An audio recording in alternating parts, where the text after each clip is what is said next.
இது மகிமை நேரம். ஆண்டவராகிய இயேசு கிறிஸ்துவின் ஈடு இணையற்ற நாமத்தில் மகிமை நேர நிகழ்ச்சிக்கு உங்களை அன்புடன் வரவேற்கிறேன். உங்களுடைய வாழ்க்கையில காணப்படுகிற கண்ணீரான சூழ்நிலையை ஆண்டவர் மாற்றுகிற தேவராய் இருக்கிறார். அநேகருக்கு ஆசீர்வாதமாய் அதை மாற்றுகிறவராகவும் இருக்கிறார். அப்படின்றத குறித்து தான் இன்னைக்கு நம்ம தியானிக்க போறோம். நமக்கு எல்லாருக்கும் தெரிந்ததான ஒரு கதாபாத்திரம் தான் அன்னாள். 1 சாமுவேல் 1 இதை குறித்து நம்ம வாசிக்கிறோம். அன்னாள் எல்கானாவின் மனைவி அப்படின்றத நம்ம பார்க்கிறோம். அன்னாளுக்கு குழந்தை இல்லை. இதுல ஒரு வார்த்தை சொல்லப்பட்டிருக்கிறது, ஆண்டவர் அதாவது கர்த்தர் அன்னாளுடைய கற்பத்தை அடைத்திருந்தார் அப்படின்றது சொல்லப்பட்டிருக்கு. அதனால அவளுடைய சக்களத்தி பெண்ணினால் அவளை ரொம்ப வேதனைப்படுத்தினா அப்படின்றது. வருஷந்தோறும் அவங்க சீலோவில் ஆண்டவருக்கு பலியிட வராங்க. அந்த நேரத்துல இன்னும் அதிகமா அவளை வேதனைப்படுத்திக்கிறவளா காணப்படுகிறா. ஆனா அந்த எல்கானா என்ன பண்றான் அப்படின்னா 2 பங்கு எது கொடுத்தாலும் அந்த அன்னாளுக்கு கொடுக்குறாரு. அதிகமா அன்னாளை சிநேகிக்கிறவளா காணப்படுறா. அவளுடைய கணவன் அதிகமா சிநேகிக்கிறான். ஆனா அவளுடைய வாழ்க்கையில கண்ணீர், அவருடைய வாழ்க்கையில நிந்தை, அவருடைய வாழ்க்கையில துக்கம், அவருடைய வாழ்க்கையில அவமானம். இது எப்படி எனக்கு மாறும் அப்படின்ற ஒரு கேள்விக்குறி அவளுக்குள்ள இருந்திருக்கலாம். இந்த சூழ்நிலை எப்படி மாறும்?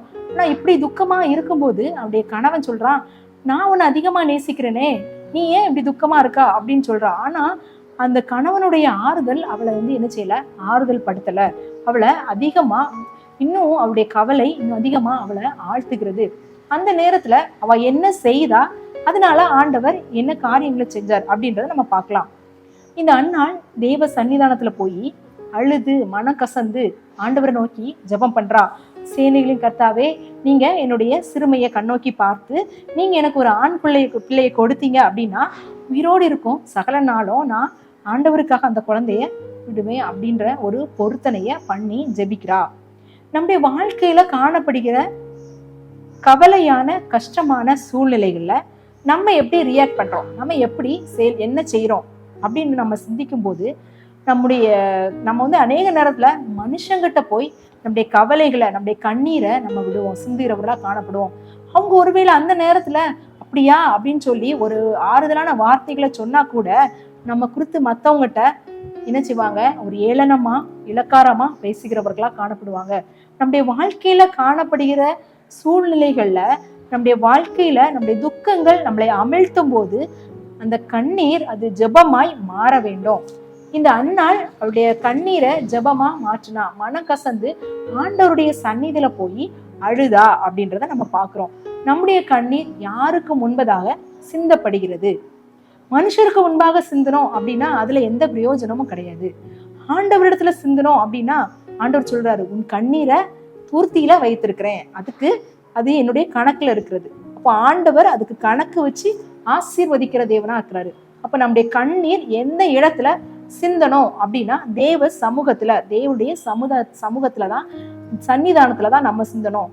நம்முடைய கவலைகள், நம்முடைய கஷ்டங்கள், நம்முடைய ஏமாற்றங்கள், நம்முடைய குழப்பங்கள், நம்முடைய வாழ்வில் காணப்படுகிறதான பலவிதமான நெருக்கமான சூழ்நிலைகள்ல யாரிடத்திலும் சொல்ல முடியாத காரியங்களை நம்ம ஆண்டவராக இயேசு கிறிஸ்துவத்துல கண்ணீராய் சிந்தும் போது அதோடைய பலன் அதிகமா இருக்கும் அப்படின்றத நம்ம இந்த அன்னாளுடைய வாழ்க்கையில இருந்து நம்ம கற்றுக்கொள்ளலாம். அடுத்து அவ பொருத்தனை பண்ணிக்கிறவளா காணப்படுறா. அவளுக்கு குழந்தை இல்ல. அந்த குழந்தைய நீங்க எனக்கு தந்தீங்க அப்படின்னா நான் கடவுளுடைய சன்னிதானத்துல விட்டுருவேன் அப்படின்னு சொல்றா. பொருத்தனை எவ்வளவு ஒரு பெரிய சாக்ரிஃபைஸ். பொருத்தனை அப்படின்னா நம்ம ஏதோ ஒரு காரியத்தை ஆண்டவருக்காக செய்யறோம். நம்மளுக்கு கிடைக்கல, நான் இந்த காரியத்தை ஆண்டவர் எனக்கு செஞ்சா நான் இந்த காரியத்தை செய்வேன். எல்லா நேரத்திலும் நம்ம பொருத்தனை மட்டும் பண்ணி ஜெபிக்கிறவர்களா நம்ம காணப்படக்கூடாது. ஆனா சில நேரங்களில நமக்கு சூழ்நிலைகளை நம்ம ஆண்டவருக்கு பொருத்தனைகளை செலுத்தணும். ஏன்னா நம்ம அதே மாதிரி நம்ம நேர்ந்து கொண்டதை செய்யாம இருக்கவே கூடாது அப்படின்றத பிரசங்கில வாசிக்கிறோம். நேர்ந்து கொண்டதை கண்டிப்பா நம்ம செய்யணும். இப்ப நம்ம ஒரு காரியத்துக்காக நம்ம பொருத்தனையோடு நம்ம ஜெபிச்சோம் அப்படின்னா ஆண்டவர் நமக்கு பதில் கொடுப்பார் அப்படின்றத இந்த அன்னாளுடைய வாழ்க்கையில இருந்து நம்ம கற்றுக்கொள்ளலாம். இவ ஆண்டவருக்காக நான் அந்த குழந்தைய கொடுக்குறேன் அப்படின்னு சொல்றா. ஒருவேளை நம்முடைய வாழ்க்கையில, இந்த அன்னாளுடைய வாழ்க்கையில ஆண்டவர் கற்பத்தை அடைத்தது போல சிலருடைய வாழ்க்கையில ஆண்டவர் கற்பத்தை அடைத்திருக்கலாம். ராகேலுடைய வாழ்க்கையில ஆண்டவர் கற்பத்தை அடைத்தார் அப்படின்றத நம்ம வசனத்துல பார்க்கிறோம். அதே மாதிரி நம்முடைய ஒரு சிலருடைய வாழ்க்கையில ஆண்டவர் ஒருவேளை ஏதோ ஒரு காரியத்தை அனுமதிக்கும்படியாக கற்பத்தை அடைத்திருக்கலாம். இல்ல அப்படின்னா நம்முடைய வாழ்க்கையில சில காரியங்கள் நடைபெறாதபடிக்கு அதோடைய வாசலை ஆண்டவர் அடைத்து வைத்திருக்கலாம். ஆனா அந்த காலகட்டத்துல நம்ம செய்ய வேண்டிய காரியம் என்ன அப்படின்னா, ஆண்டவரிடத்துல மனம் கசந்து அழுகிறவர்களாக காணப்படணும். மனுஷனிடத்துல அழக்கூடாது, ஆண்டவரிடத்துல அழுகிறவர்களா காணப்படணும். அதே மாதிரி அந்த காரியங்களுக்காக நம்ம பொருத்தனை பண்ணிக்கிறவர்களா காணப்படணும். நீங்க இதை செஞ்சீங்க அப்படின்னா நான் இதை செய்வேன். நிறைய நேரத்துல நான் பொருத்தனை எப்படி பண்ணுவேன், ஆண்டவரே நான் இதை உங்களுக்கு செய்யறேன், நீங்க எனக்கு செய்யுங்க அப்படின்னு நான் பொருத்தனை பண்ணுவேன். ஒருவேளை ஆண்டவர் நான் கண்டிப்பா செய்வார் அப்படின்ற ஒரு விசுவாசத்தோடு இந்த பொருத்தனைகளை நம்ம நிறைவேற்றும் போது ஆண்டவர் நம்முடைய வாழ்க்கையில நம்ம எதிர்பார்க்கிற காரியங்களை ஆண்டவர் அதிகமாய் நம்ம நினைக்கிறதை காட்டிலும் மேலான ஆசீர்வாதத்தை செய்கிறவரா காணப்படுவார்.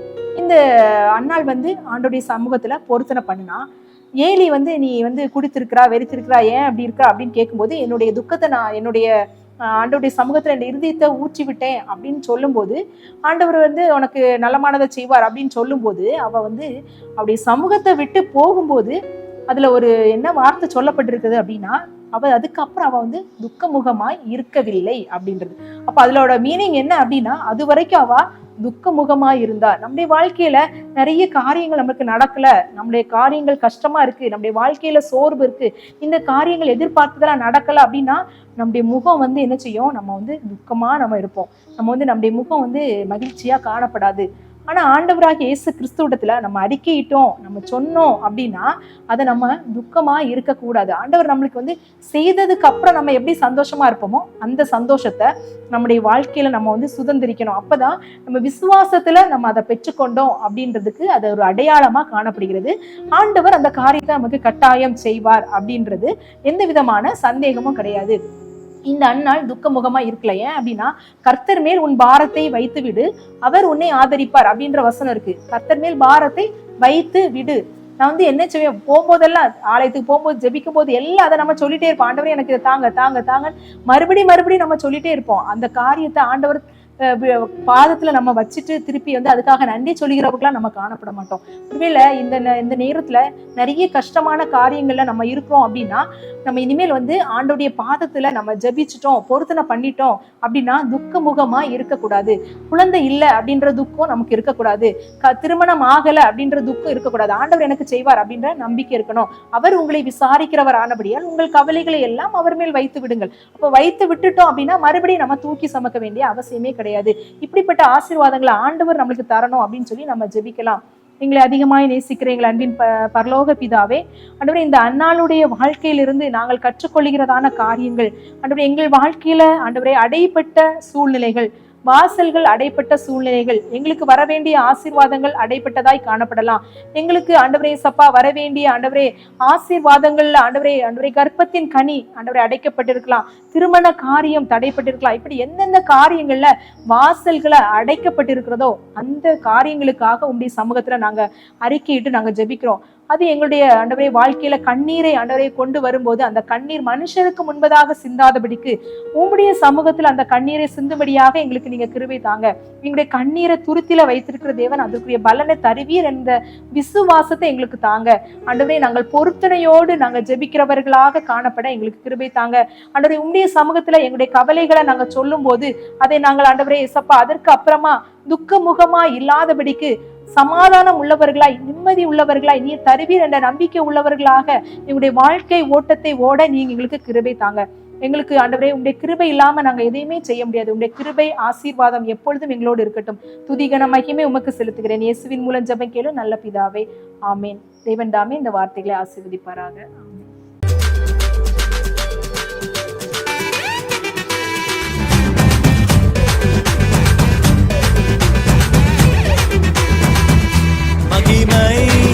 மகிமை